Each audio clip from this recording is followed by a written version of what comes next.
2024 বৰ্ষৰ 27 মে' তাৰিখে ৰজামৈদাম শাখা লেখিকা সমাৰোহ সমিতিয়ে 8জন কৃতি ছাত্ৰ ছাত্ৰীক সম্বৰ্ধনা জনায় আৰু লগতে আমাৰ ৰজামৈদাম শাখাৰ লেখিকাসকলে সংলাপৰ এটি বাৰে ৰহণীয়া অনুষ্ঠান অনুষ্ঠিত কৰে। আহকচোন আমি সেই অনুষ্ঠানটোৰ মাজলৈ যাওঁ। এয়া বন্তি প্ৰজ্বলন কৰিছে শ্ৰদ্ধাৰ শ্ৰীযুতা ফুলেশ্বৰী শইকীয়া বাইদেৱে আৰু ৰুমি দলবৰুৱানী বাইদেৱে শ্লোক পাঠ কৰিছে, লগত আছে বন্তিৰেখা Saikia.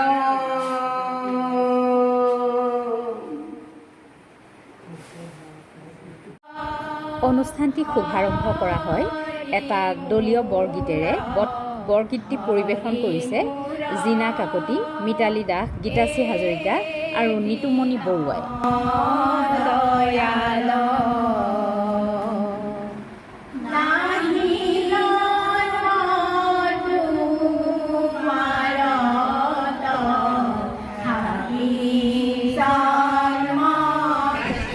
Assam rifles public school যোৰহাটৰ পৰা সুখ্যাতিৰে বিজ্ঞান বিভাগত উত্তীৰ্ণ হৈছে এয়া অভিনৱ কাশ্যপ বৰা।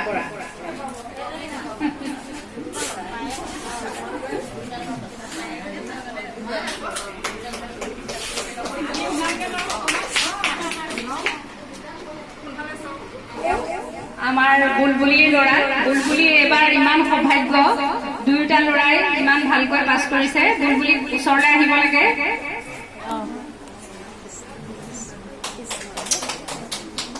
একাডেমি ঋষিৰাজ ঘোষ খ্ৰীষ্টান একাডেমি, এওঁ ল'ৰাটোৰ বৰ্তমান ঘৰত নাই। তেওঁ কমাৰ্চ বিভাগৰ আছিলে, তেওঁ খুব ভালদৰে পাছ কৰিছে। তেওঁৰ মাতৃয়ে আমাৰ পৰা এই উপহাৰটি গ্ৰহণ কৰক।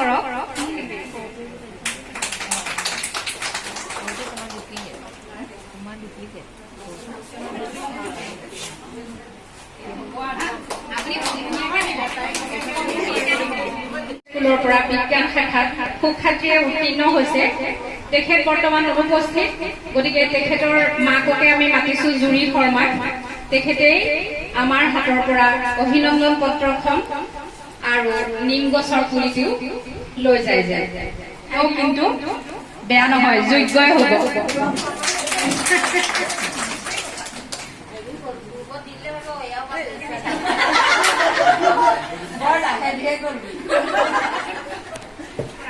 এইবাৰ SSLC সুখ্যাতিৰে উত্তীৰ্ণ হৈছে ৰক্তোৎপল দত্ত আৰু মাক আহিব লাগে Jonali Dutta.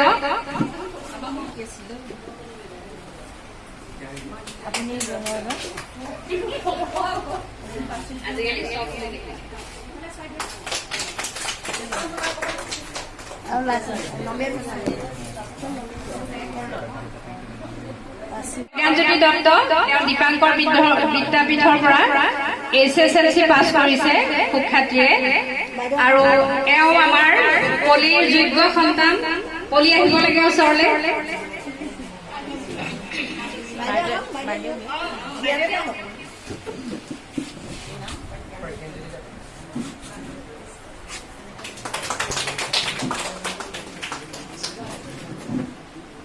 Swagata Saikia NCAM senior secondary স্কুলৰ পৰা, তেওঁ বিজ্ঞান শাখাৰ ছাত্ৰী। তেওঁ আগলৈ আহিব। তেওঁক এখনি ফুলাম গামোচাৰে সম্বৰ্ধনা জনাব। নিৰ্মালী খাৰঘৰীয়া বৌয়ে এখনি ফুলাম গামোচাৰে সম্বৰ্ধনা জনাওক।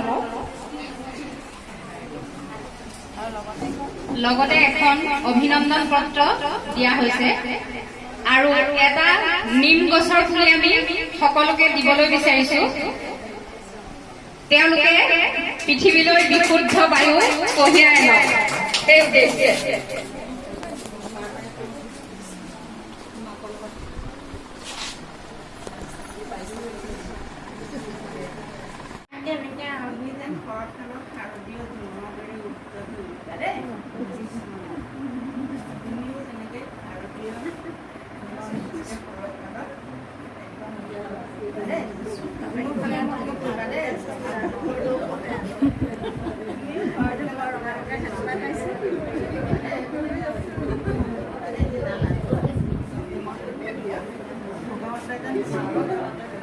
সৎ বিদ্যা দিয়ক, সৎ বুদ্ধি দিয়ক, সৎ জ্ঞান দিয়ক, নাৰায়ণক কামনা কৰি আশীৰ্বাদ কৰিছোঁ দেই।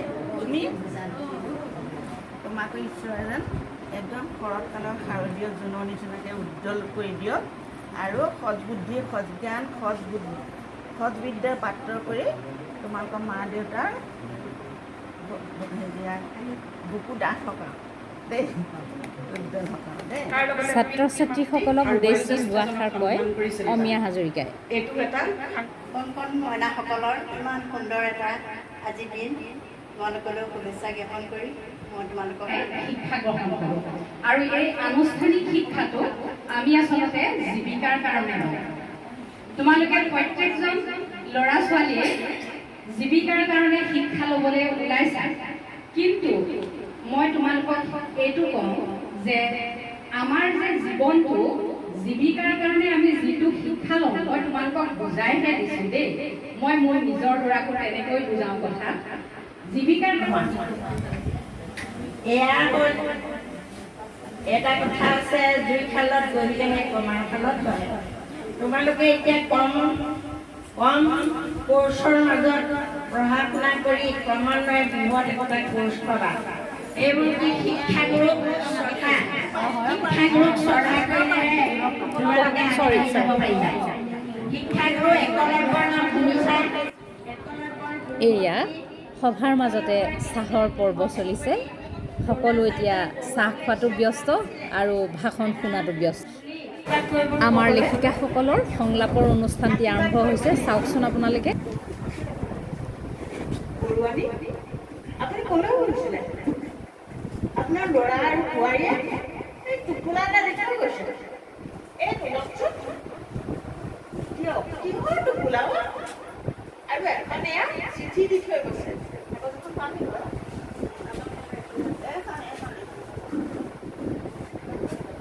চিঠি দি থৈ গৈছে। সিহঁতে মই ওলাই যাওঁতে আপোনাক এইখিনি কৰি থৈ গ'লে। দিয়কচোন, তাহাঁতি চাগে বজাৰলৈ গৈছে।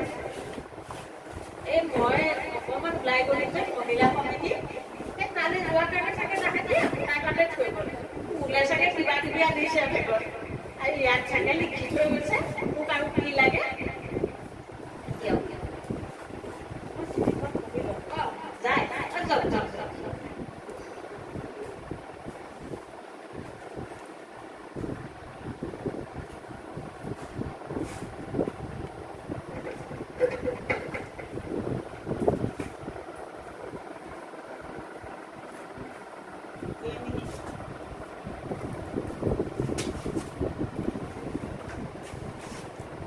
চকুৱে দেখা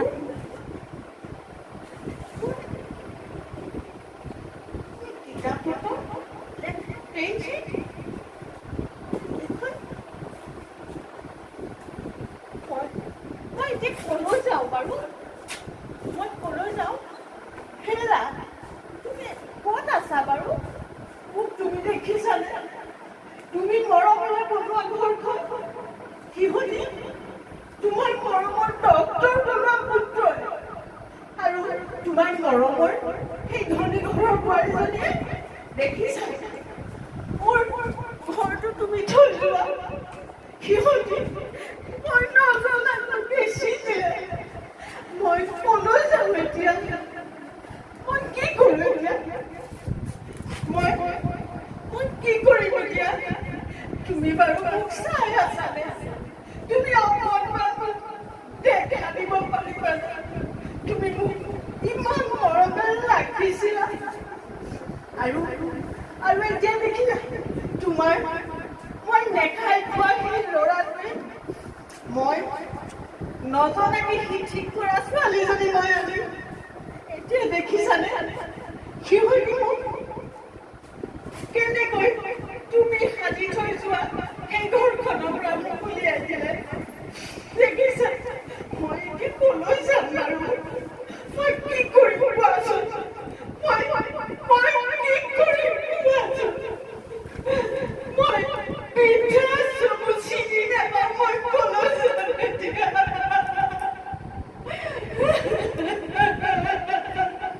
বঢ়িয়া বঢ়িয়া।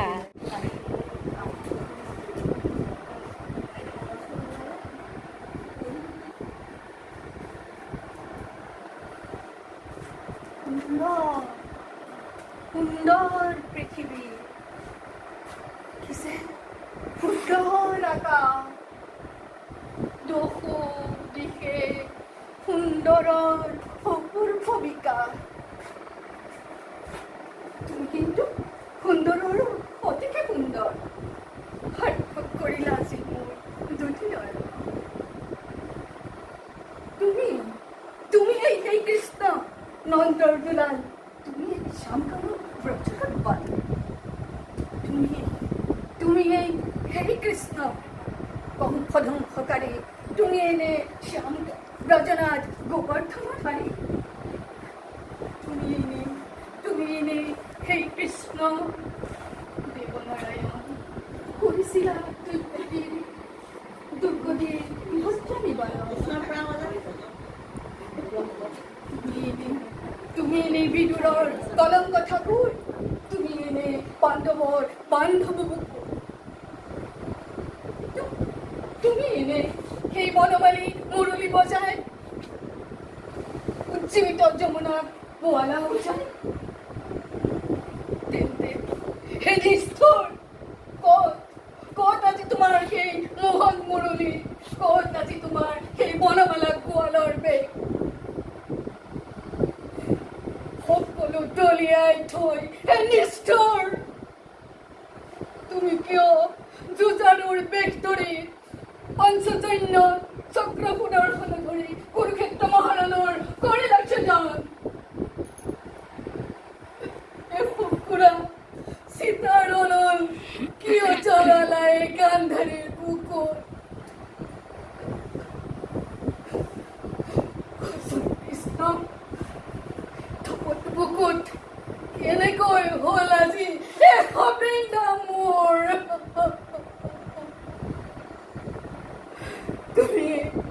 তুমি নহয় জানো ইয়াৰ কাৰণ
স্কুলীয়া জীৱনৰ পৰাই মই প্ৰতিযোগিতা কৰি খুবেই ভাল পাওঁ পুৰস্কাৰ পাওঁ নাপাওঁ কিন্তু প্ৰতিযোগিতা কৰিবলৈ মই সদায় আগ্ৰহী হৈ থাকোঁ কিন্তু সেই বস্তুবোৰ ব্যায়ামৰ পিছৰ পৰাই আৰু একেবাৰে এৰ খাই থাকিলোঁ কাৰণ ক'তো তেনেকুৱা এখন সুবিধা পোৱা নাছিল কিন্তু যেতিয়া মই আমাৰ এই লেখিকা সমাৰোহৰ মঞ্চখন পালোঁ সঁচাকৈ সেই আগৰ দিনবোৰ সেই স্কুলীয়া জীৱনবোৰ যেন মোৰ জীৱনলৈ ঘূৰি আহিল সেইটো মই আজিকালি অনুভৱ কৰোঁ মোৰ ইমানেই ভাল লাগে যেতিয়া মই প্ৰতিযোগিতাত অংশগ্ৰহণ কৰিবলৈ যাওঁ যেতিয়া মোক আপোনালোকে সকলোৱে উৎসাহ দিয়ে ধেমালিকে হ'লেও কিবা এটা কয় পাৰ্টি খোৱা বা কিবা কৰিবা তেনেকৈ কয় মই বহুত মানে উৎসাহ পাওঁ গতিকে মই এই লেখিকা সমাৰোহখনত মানে কি ক'ম আৰু মই আন্তৰিক ধন্যবাদ জনাইছোঁ এইদৰে আমাৰ সকলো নাৰীকে এই প্ৰতিভাখিনি দেখাবৰ কাৰণে সুবিধা দিয়াৰ বাবে কালি কি পায় শাহু বোৱাৰীৰ কালি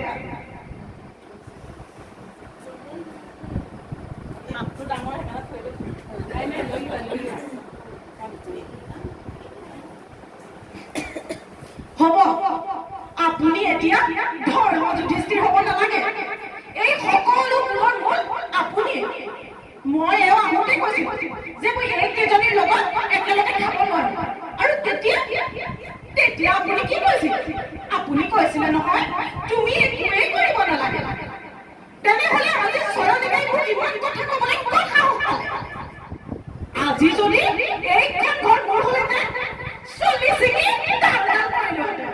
ধন্যবাদ। গুণ পাইছেনে আপোনালোকে? গুণ পাইছেনে কিবা এটা? নাই পোৱা। পাইছে? কি পাইছে বাৰু? কিবা এটা বৰ বনাইছে দেই। পাতিছে নেকি? আপুনি কিবা কিবি ধৰিছিলে নেকি? কি ধৰিম? লেখক মানুহ লিখিছো, কলম ধৰিছো, দেখা নাই? কলম এই গিলাচটো যে ইমান বনাইছে, শুনি চাওকচোন, নিজেই শুনি চোৱা। এই আপুনি কিবা কিবি ধৰিছিলে? এই মদ খোৱা নাইতো আপুনি? হেৰা, মোক চম্ভালি কথা কবা। মই সাহিত্যিক মানুহ, লেখক মানুহ, কিহৰ কাৰণে মদ খাম হে? সংলাপ হিচাপে সুন্দৰ, সফল সংলাপ। কিন্তু তেনে এজন সাহিত্যিকৰ মুখত এনে সুন্দৰ সফল সংলাপ কেতিয়াও শুনা নাপায়। বন্ধ কৰা তোমাৰ এই সংলাপ। যিজন সাহিত্যিকৰ লিখনি হাজাৰ হাজাৰ পুৰুষ নাৰী, হাজাৰ হাজাৰ যুৱক যুৱতী, হাজাৰ হাজাৰ কিশোৰী অবাধে পৰিচালিত কৰিছে, তেনে এজন সাহিত্যিকৰ লিখনিক মই কেতিয়াও সাহিত্যিক বুলি স্বীকৃতি দিব নোখোজো। বন্ধ কৰা তোমাৰ এই সংলাপ, বন্ধ কৰা তোমাৰ এই কলমৰ লিখনি। ধন্যবাদ। নিদিওঁ দাদা, নিদিওঁ দাদা। দাদা, তুমি মোৰ ওচৰত নাহিবা দাদা। মোৰ এই কণমানি সন্তানটিয়ে, কণমানি ছোৱালীজনীয়ে তোমাক একো কৰিব নোৱাৰে দাদা। মই তোমাক চৰণত ধৰিছোঁ দাদা। তোমাক মই কাঠৰে মাতিছোঁ। এটি কৈ তুমি মোৰ ছটি সন্তান শিলত মাৰি এচাৰি শেষ কৰি থৈছা দাদা। তুমি নাহিবা দাদা। মই তোমাক নিদিওঁ দাদা, নিদিওঁ দাদা, নিদিবা, নেমাৰিবা। দাদা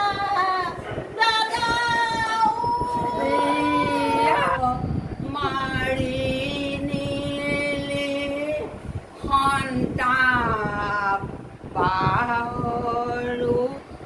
অসম্ভৱ না, নজনাকৈ তেনেকুৱা অৱস্থা।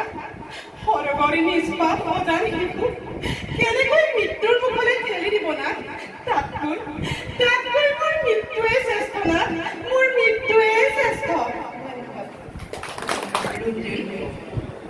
তুমি এই যুদ্ধত কেতিয়াও জিকিব নোৱাৰা। নেভাৰ। তাৰপিছত অৰ্জুনে কৈছে, তুমি যুদ্ধত পৰাজয়ৰ কথা কৈছা। তুমি যিখন যুদ্ধত পৰাজয়ৰ কথা কৈছা, মই সেইখন যুদ্ধৰ প্ৰয়োজনেই অনুভৱ কৰা নাই। গতিকে পৰাজয়ৰ কথা কেনেকৈ আহিব?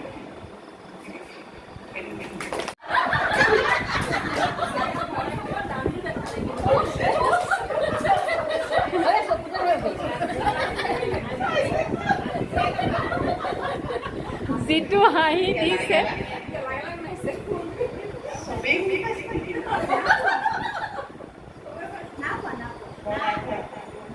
নাই কৰা।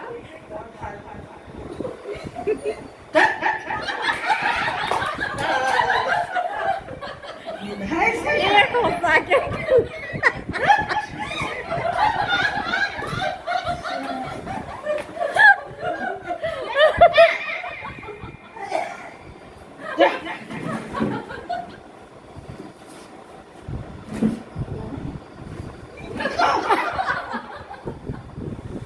আজিৰ পৰা মই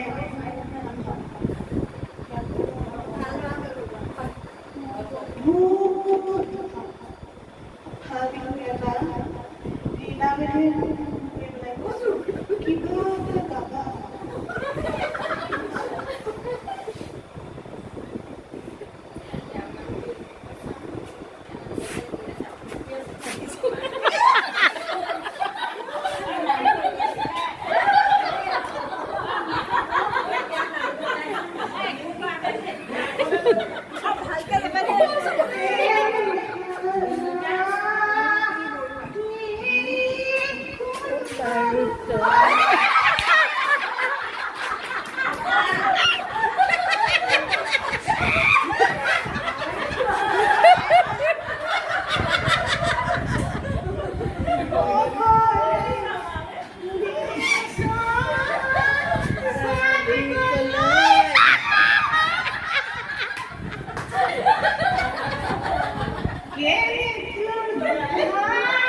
ফটোখন মাৰি ল'ব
ঠিকেই শুনিছা মই তোমাৰ পৰা আঁতৰি যাব বিচাৰোঁ তুমি হয়তো নাজানা মই কিয় আঁতৰি যাব বিচাৰোঁ তুমি জানা তুমি মোক ভুল বুজিছা মই জানো তুমি মোক ভুল বুজিছা কিন্তু তুমি নাজানা মই কিয় আঁতৰি যাব বিচাৰিছোঁ তোমাৰ পৰা তোমাক মই ইমান ভাল পাওঁ মই তুমি নহ'লে মই এক মুহূৰ্তও থাকিব নোৱাৰোঁ কিন্তু মই যে তোমাৰ পৰা আঁতৰি যাব বিচাৰিছোঁ কিয় জানা তোমাক আজি মই কওঁ শুনা কিয় আঁতৰি যাব বিচাৰিছোঁ আৰু 6 মাহৰ পিছতে মই যে অন্ধ হৈ যাম মোৰ ব্ৰেইন টিউমাৰ হৈছে তুমি জানানে দিগন্ত মোৰ ব্ৰেইন টিউমাৰ হৈছে আৰু 6 মাহৰ পিছত মই এজনী অন্ধ হৈ পৰিম তুমি মোক লৈ ফুৰিব পাৰিবা দিগন্ত তুমি মোক লৈ ফুৰিব পাৰিবা মোক দুহাতেৰে ধৰি ধৰি তুমি সমাজত ঘূৰি ফুৰিব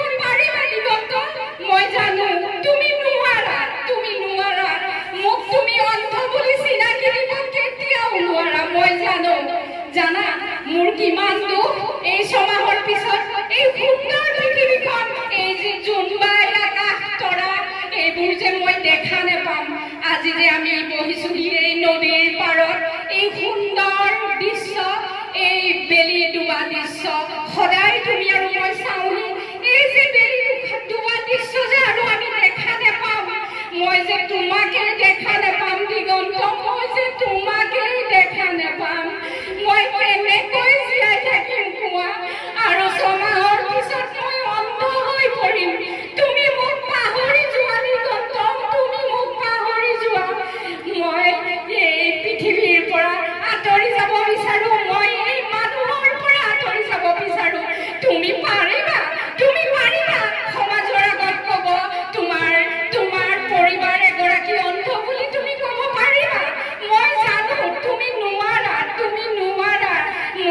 মই যে কি কৰিম দিগন্ত মই একেবাৰে অকলশৰীয়া হৈ যাম তুমি সুখী হোৱা মই আঁতৰি যাম দিগন্ত মই আঁতৰি যাম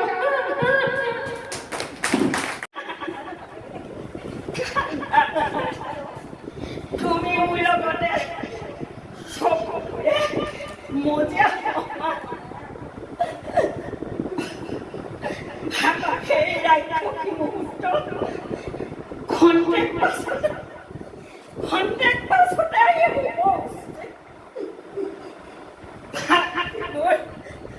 ভাগি মোৰ মহাকাল সাক্ষাৎ সময়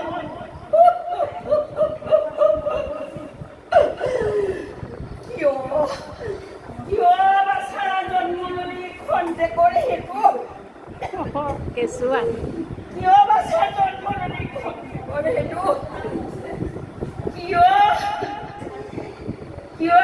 স্থিতিৰণী দৈৱকী কোলাত আমাৰ পাপৰ ফল পূৰ্ব জন্মৰ দেৱতাৰ সৌভাগ্য আদি পুৰি যায় সোণৰ সংসাৰ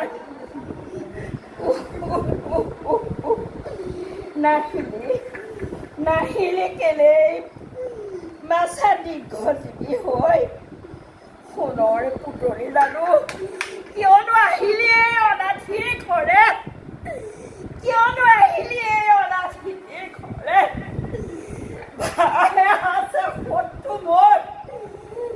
ভাই আছে শত্ৰু মোৰ ৰাতি দিনে